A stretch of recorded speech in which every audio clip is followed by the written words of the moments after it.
really had it in for Josh Frydenberg yesterday. You've got to admit that the government has provided a lot of support to Victoria. Well, I don't think Victorians necessarily would agree with that right now. They're dealing with a lockdown which is more or less a consequence of the Morrison government's failures on quarantine and vaccinations. All of these cases that we're seeing in hotels can be sheeted home in one way or another to the government's failure to take responsibility for quarantine and build some of these purpose-built facilities that people, including Jane Holton and others, have been calling for. This Treasurer likes to parade his Victorian credentials when there's something in it for him, but when they actually need him to do something to step in and support workers and small businesses, he goes missing. But at the end of the day, it's not about him, it's not about me, it's about millions of Victorians who are being strangled by the government's incompetence on those two key areas. Do you accept that JobKeeper can't last forever? We might have these spikes for years to come. Every time this happens, does the government need to bring back payments? Does it need to be the federal government's responsibility? Look, we've said for some time, literally nobody is saying that JobKeeper should be a permanent feature of the budget. But what we have said over and over again, I've said to you sitting here on other occasions, is that JobKeeper or other kinds of economic support needs to be responsive to what's actually happening in the economy. These lockdowns are very costly. The Treasury Secretary said something like $100 million a day of these lockdowns. The Treasury also assumes something like 3 week-long lockdowns every quarter for the rest of the year. And so what we've said is if there's a lockdown like this which is doing such damage, the government shouldn't be so quick to dismiss providing the support that people need. So what would you do? Well, JobKeeper is an option. Obviously, we've said for some time that because of the way that there are tests for JobKeeper, there's a way to maintain some kind of JobKeeper payment in a more targeted, temporary way. That's one option. ACOS and others have put ideas on the table in good faith around disaster-style payments for casual workers and others who've been... Why can't that be the Andrews government? Well, the Andrews government has kicked in. They've kicked in $250 million this week. And they've kicked in on other occasions too, as have the feds. But that's not enough. What we're saying is, well, it's clearly not enough for workers and small businesses who are being strangled by these failures on vaccines and quarantine. Well, let's get to the vaccines and quarantine. Jane Holton is an authority on this. She delivered a report to government. This is what she had to say this morning. The virus continues to change. That means our systems need to continue to adapt. And certainly, as it's been reported, some of the breaches we have seen recently are a direct reflection of an absence of best practice in some of these systems. So to say that I'm disappointed about that, I think is the minimum I would say.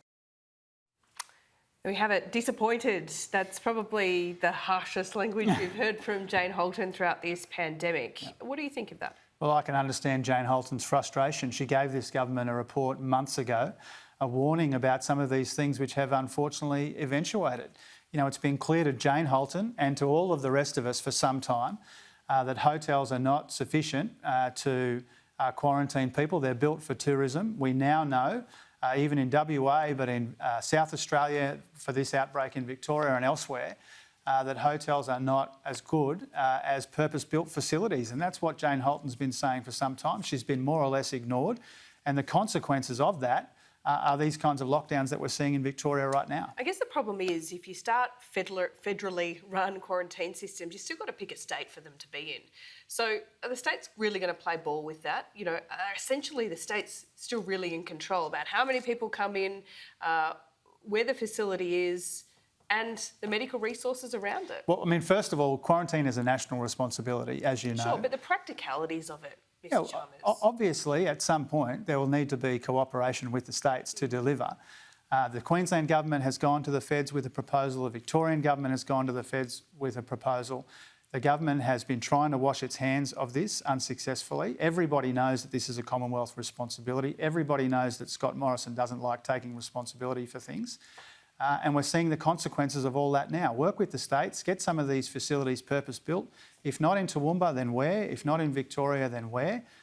It's the responsibility of the feds to do something. OK, one final question. GDP figures out today, 11:30, a couple of hours' time. What are you expecting? A bucking of the worst predictions? Do you expect these figures to be pretty good, or will these lockdowns play a part? Look, literally everyone who's expressed a view on these numbers in advance, and we'll see them at 11:30, thinks that they will be strong numbers, relatively strong numbers, not as strong as the last two quarters, but it's entirely expected as we come out of that deep and damaging recession that we'll get some solid quarterly figures, and that's what people are expecting today. But I think what people are also expecting is that this is the foundation that Australians have built together in the recovery from this recession.